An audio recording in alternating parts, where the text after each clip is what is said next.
Oh, this is way too salty. Another package had arrived from my mother-in-law, but this time it's not just the usual junk. Instead, it's a chilled delivery filled with food that looks downright inedible.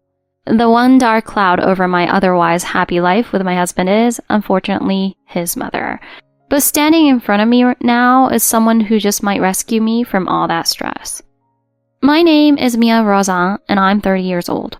Rozan may sound fancy, but it just means the little rose in Irish. Whenever I introduce myself, people always ask, "Excuse me, can you say that again?" Sometimes they even assume I'm some kind of exotic foreigner. It's always a hassle explaining how my name is spelled or pronounced. Before I got married, nobody gave my name a second thought. After all, my maiden name was Mia Johnson, plain and forgettable. Explaining my last name can get tiring, but I secretly love how unique Rozan is. These days, everyone's giving their kids trendy, hard-to-pronounce names anyway, so having a tricky last name? No big deal. That said, when I have kids, I'll make sure their names are easy to spell and pronounce. Having both a confusing first and last name might make life a little more complicated than it needs to be, but for now, kids aren't exactly in our immediate plans. I married my husband, Joaquin, 3 years ago. Joaquin Rozan. When I first heard his name, I thought, wow, that sounds like the name of a movie star. Joaquin has a broad, athletic build and is taller than most men I know. He played baseball all through high school. I've always had a thing for sporty guys. He loves my cooking and eats with such enthusiasm that it makes me happy just to watch him. My mother owns a small business called Home Style Flavors, a quaint little deli. My dad passed away from a long illness when I was in middle school. To support us, my mom used Dad's life insurance money to start the deli. It quickly became popular for its delicious and affordable meals, and we have lots of loyal regulars. After high school, I put off going to college right away and got a job at a small local office, but my senior coworker, a woman with a mean streak, made my life miserable. One day, Mom noticed how unhappy I was and said, "Why don't you come help out at the shop? We could really use the extra hands." I quit the office job, and ever since then, I've been working side by side with my mom at the deli. Over time, I've improved my cooking skills and even come up with new menu items that have been a hit with our customers. My husband, Joaquin, and I owe our relationship to the deli. He worked in a building nearby and came in almost every day to buy lunch. One day, Joaquin struck up a conversation while ordering lunch. "That fried chicken special you recommended yesterday, it was incredible." "Oh, I'm so glad you liked it. That was actually one of my ideas for a new menu item." "Thanks for always making such amazing food. Why don't I take you out for dinner sometime to say thanks?" And just like that, our relationship began. When Joaquin told me his full name, he even explained how it was spelled. I couldn't help but blurt out, "Wow, it sounds like the name of a movie star. If I marry him, my name will be Mia Rozan." It felt kind of special, and I remember thinking that on our very first date. Going out with Joaquin was always a joy. We both loved food and would explore different restaurants together, trying anything and everything. When Joaquin found out I loved watercolor painting, he even joined me on trips to art museums. I have been part of a local art club since high school. I still attend whenever I can. The club is run by the owner of a small art gallery near the town square. Seeing my paintings displayed there is always a huge encouragement. Every 3 months, the gallery announces a new theme for the exhibition. For example, themes like cats, family, or something as simple as chairs. Each artist interprets the theme in their own way and presents their work. The exhibitions are open to the public and are always well attended. Whenever the theme inspires me, I make sure to participate.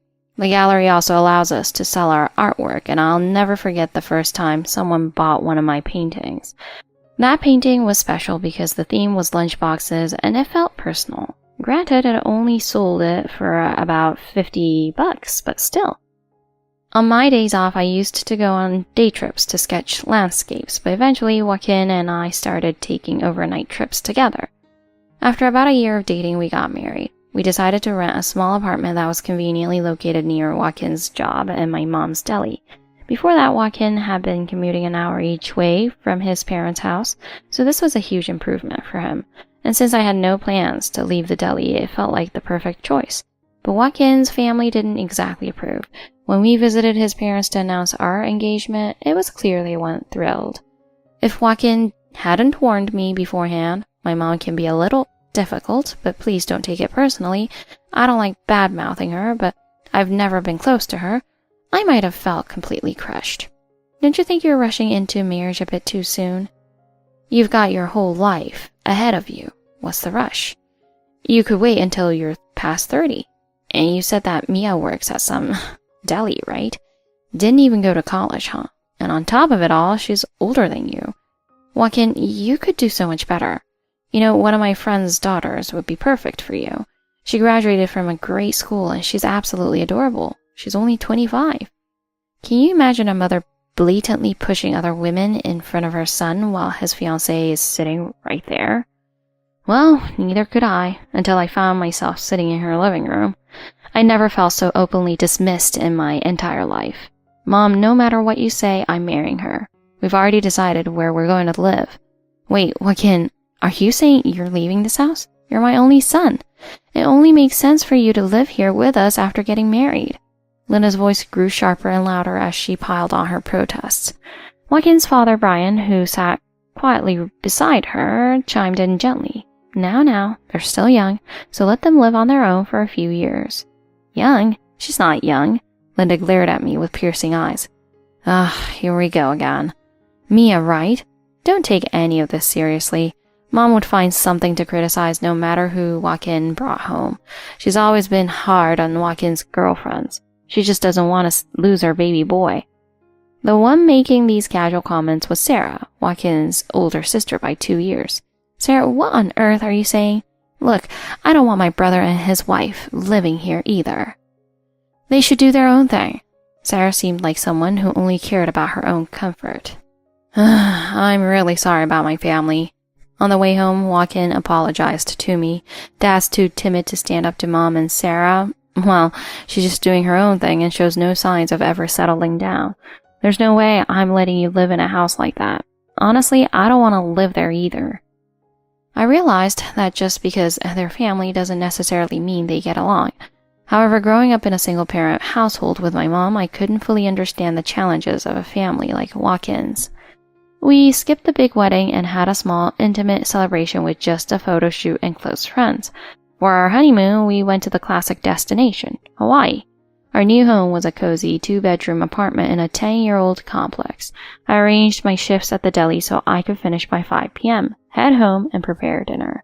Often, I could bring home leftover side dishes or extra ingredients, which really helped with our grocery bill. Our newlywed life was peaceful and running smoothly. The only issue, as I had predicted, was Joaquin's family. The twice-a-year visits to his parents' house were the only thing I dreaded. When we got married, Linda made it a condition that we'd visit her house every Thanksgiving and Christmas. Joaquin and I agreed it was a small compromise, but every visit left me feeling drained and upset. And now another visit loomed just 2 months away. One Sunday, while Joaquin was out fishing, his favorite hobby, I decided to go out on my own for a little change of pace. The art gallery in town was displaying one of my paintings. I thought I'd stop by to take a look. This time, the theme was women. As if channeling all my frustration with Linda, I'd painted an unpleasant-looking middle-aged woman. I'd based the features and body type on an actress from a TV drama, so that even Joaquin wouldn't associate it with his mother. I doubted anyone would want to buy it, but I wasn't planning it to sell. It was purely therapeutic, an outlet for everything I've been keeping inside. When I arrived, I saw an elegant older woman standing in front of my painting. As I casually approached, she turned and spoke to me. This painting has such an evocative expression. You can really feel the unpleasant personality of the subject. Thank you. I couldn't help but smile as I thanked her. Oh, you're the artist. Mia, is it? She had read my name on the plaque beneath the painting. Wow, you pronounced Rosanne correctly. You're the first person I've met who got it right just by reading it. I know someone with that same name. Oh, really? Most people don't even get close. They usually stop at something like Roisin. The woman smiled warmly. She looked to be in her early 70s. She had an air of sophistication and vitality, not at all what you'd associate with an elderly woman. Say, if you have the time, would you join me for some tea? I'd love to hear more about your painting. I had no reason to say no, so we went to a tea shop located in the same building as the gallery. I just got back from the US from France about a week ago. Eleanor explained that after her husband passed, she moved to France to start a new chapter once her son had grown up and got married. I had never been to Europe. In fact, the first time I got on an airplane was for our honeymoon to Hawaii, so I listened to her story with genuine admiration. Eleanor mentioned she writes essays and columns focused on women's perspectives, publishing them in both the US and France, and she's recently started sharing her work online. Her world felt so far removed from mine, it was refreshing and a little intimidating. Oh, so that's why you came to see the exhibition on women. That's right. I came across the event online and thought it sounded intriguing. My husband would always love to go to bookstores and pizza shops. He loved American literature and food. Her husband sounded like someone who truly embraced American life. So, are you married? When she asked, I told her I'd been married for 3 years to a husband 2 years younger than me and that we didn't have kids yet. I see. So is that painting inspired by your mother-in-law? What? Is it that obvious? That's amazing. Oh, I can't believe I just admitted that. Eleanor was such a great listener that I found myself venting about things I hadn't planned to share. Maybe I just needed someone to hear me out. I told her how Linda had never accepted me, even before the wedding. How every visit to her home came with a string of passive-aggressive remarks and petty slights, and how there were countless other frustrations I couldn't even begin to describe. But the biggest issue was the constant arrival of her unsolicited packages. Contents? Junk, plain and simple. Old clothes, tea-stained mugs, chipped plates, random tools with no clear purpose, half-used cleaning supplies, and spoiled food. The list went on. It felt like she was using me as her personal garbage disposal. Then right on cue, she'd call to make sure that I received her care package. Hey Mia, did you get the package? So many times I've wanted to ask, wasn't that all just garbage, but I didn't care. It's all perfectly good stuff, too nice to throw away. I'm sure you'll make good use of it. And with that, she'd hang up. Joaquin tried calling her to put a stop to it, but his words might as well have fallen on deaf ears. But it's such a waste not to. Don't worry, I'll send you more soon. And once again she hung up. Joaquin sighed in exasperation.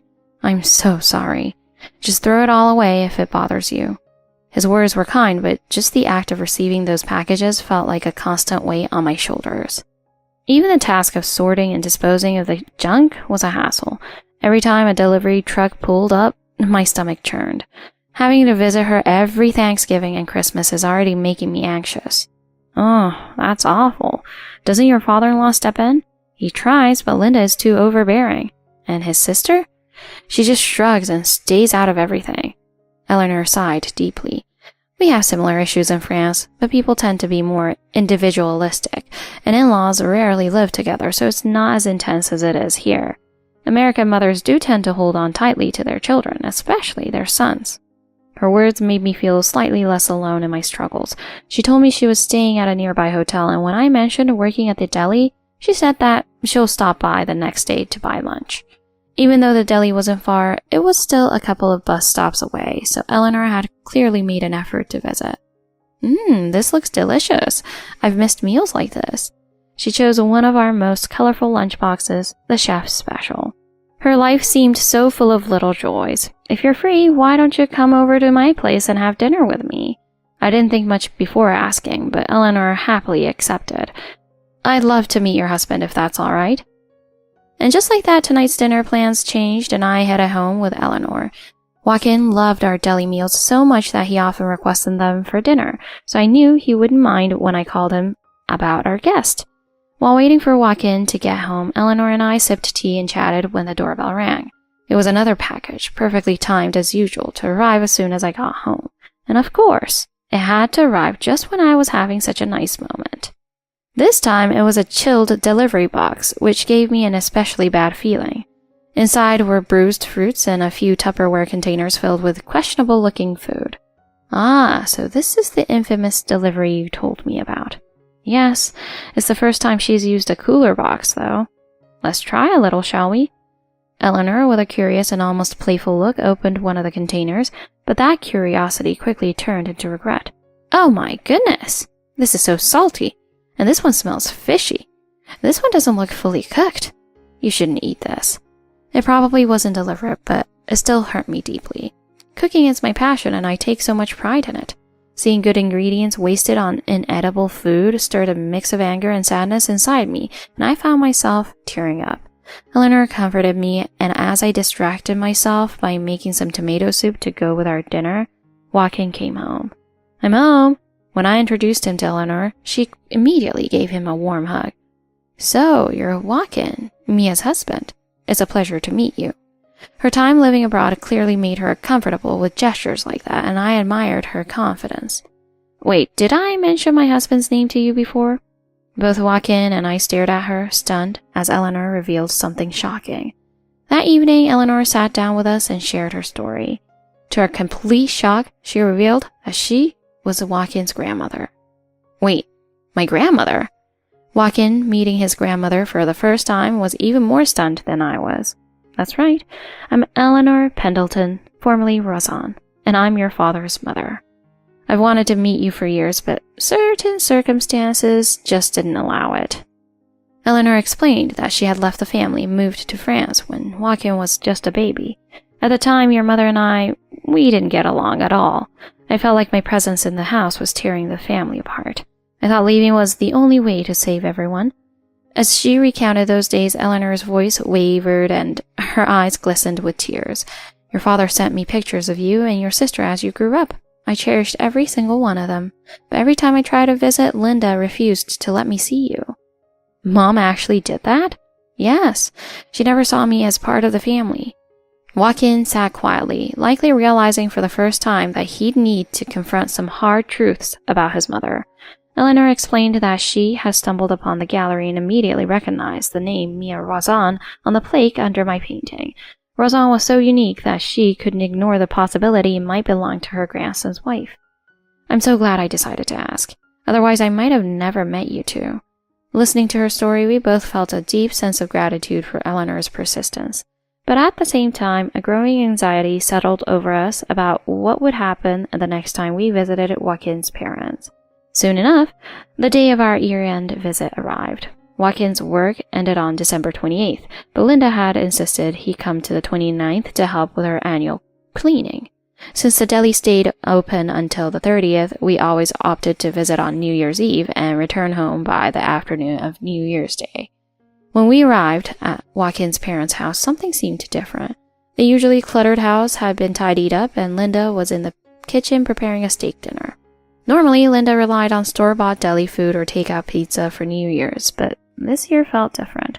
The beef she was preparing was premium-grade steak, the kind you'd only see at high-end steakhouses. But given premium steak to someone who can't cook, it felt like pearls before swine. Linda was overcooking the expensive meat as if she were making hamburger patties. That steak shouldn't be cooked too much or it'll lose its flavor. "I'm not cooking this for you, you know, so keep your comments to yourself," she snapped at me. All I could do was watch as the beautiful marbled steak turned tough and dry. Why'd I have to go through all this trouble to make dinner anyway? Takeout would have been perfectly fine, and honestly, showing up on New Year's Eve is hardly what you'd call considerate. Linda muttered under her breath as she dumped an excessive amount of butter onto the pan to sear the steaks. Joaquin's dad, Brian, who was sitting in the living room looking as meek as ever, said, "Come on, a little change in the New Year's routine isn't so bad." "Change? It's just a hassle," Linda glared at me. "Actually, we're having some unexpected guests join us for dinner. She requested steak, so Linda's cooking it up." Unexpected guest? But I wasn't entirely surprised. Joaquin and I both knew. That guest were none other than Eleanor. That day, Joaquin and I had listened to Eleanor's story. She'd admitted she spent years avoiding Linda, but this time was different. "If it's to help you two, I'll go wherever I need to." Her words moved us deeply. The doorbell rang. Eleanor had arrived with her current husband. Her current husband was a distinguished-looking older man, carrying a bouquet and a bottle of expensive wine. "Welcome. Eleanor, it's been so long." Linda's voice had lost its usual sharpness, replaced with an oddly soft tone.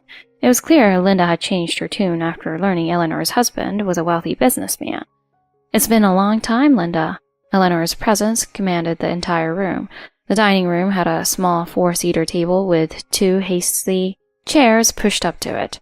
There were 7 of us, Linda, Brian, Sarah, Eleanor, and her husband, Joaquin, and me. It was clear that one person wouldn't have a seat at the table. Oh, looks like we're one table setting short.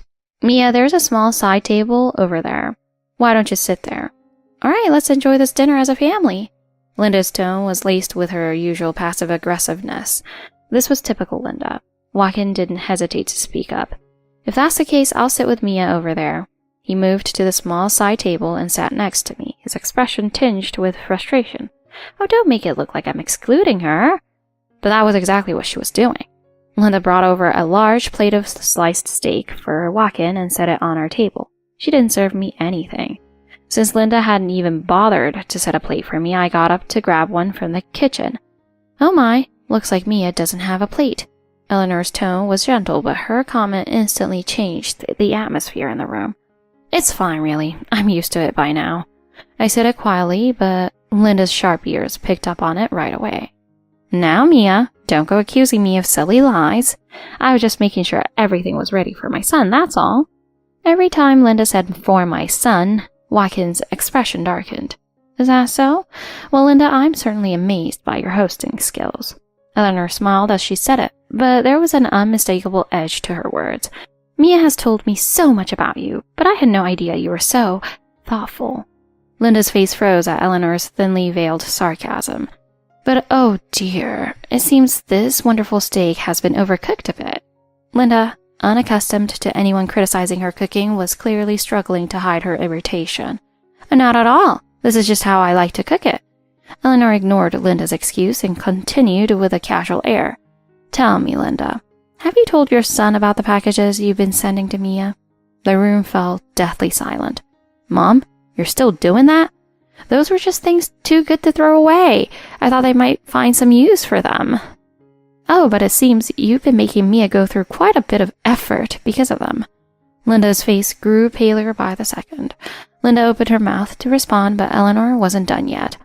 I've seen some of the things you've sent her. Old clothes, chipped dishes, and food that no one in their right mind would eat. Did you think it's a stretch to call those too good to waste? Linda turned bright red, clearly at a loss for words.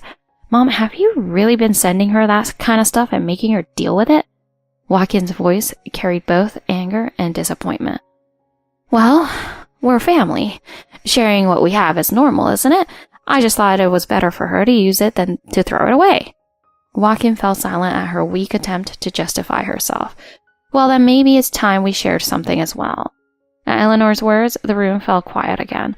The truth is, I came here today for a reason. There's something I need to tell you, Linda. Linda's expression stiffened as though she sensed something unpleasant was coming.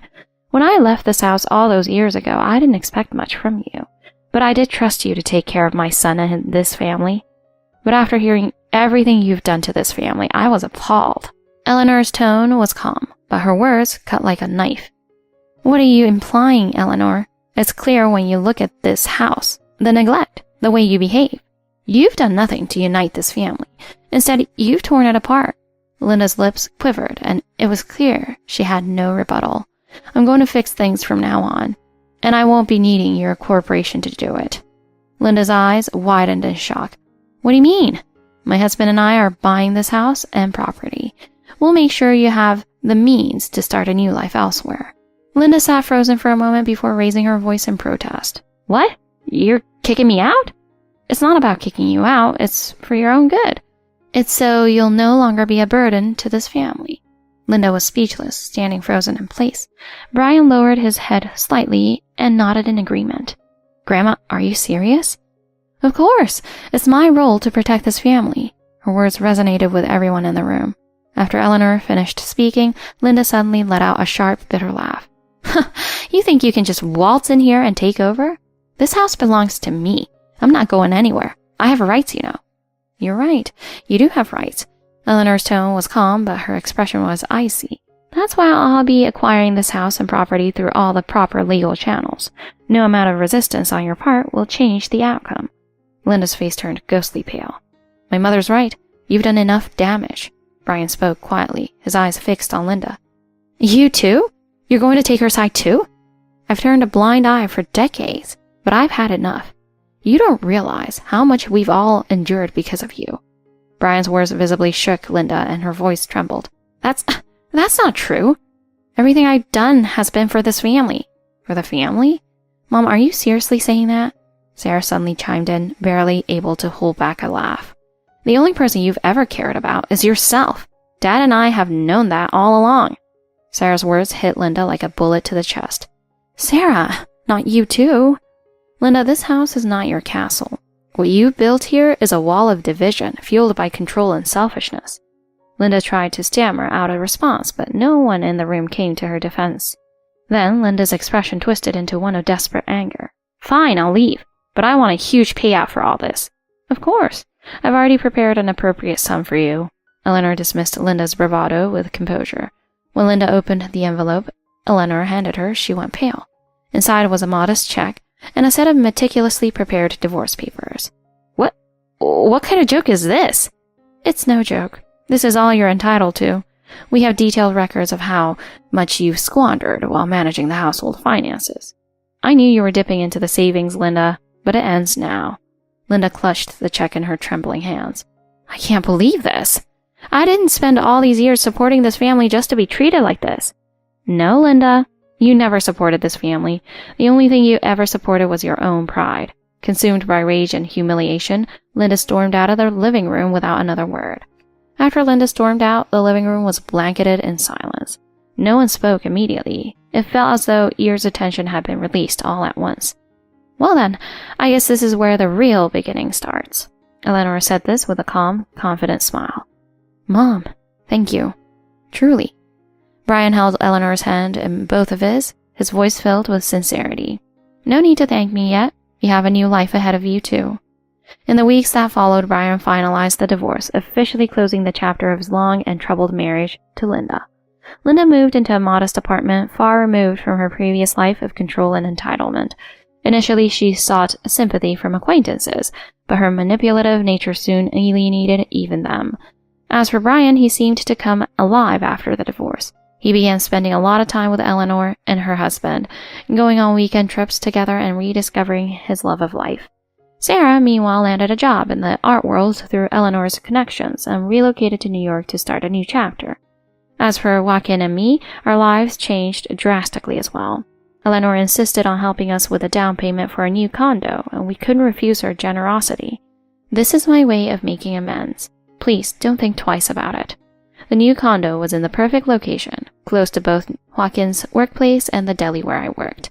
Eleanor also suggested we expand the deli, and plans for opening a second location began to take shape. This town has so many people who would love your cooking. Her encouragement gave me confidence I never knew I needed. And there was even more good news. We were about to welcome a new addition to our family. When this baby arrives, we'll protect them no matter what. Yes, together. There was a resolute determination in Joaquin's eyes. A few months later, our daughter was born. We named her Elena in honor of Eleanor. Eleanor, holding her great-granddaughter in her arms, teared up as she spoke. I never thought I'd get to experience a moment this beautiful in my lifetime. Her words moved us all to tears. Although Linda's presence was completely removed from our lives, our family bonds grew stronger than ever.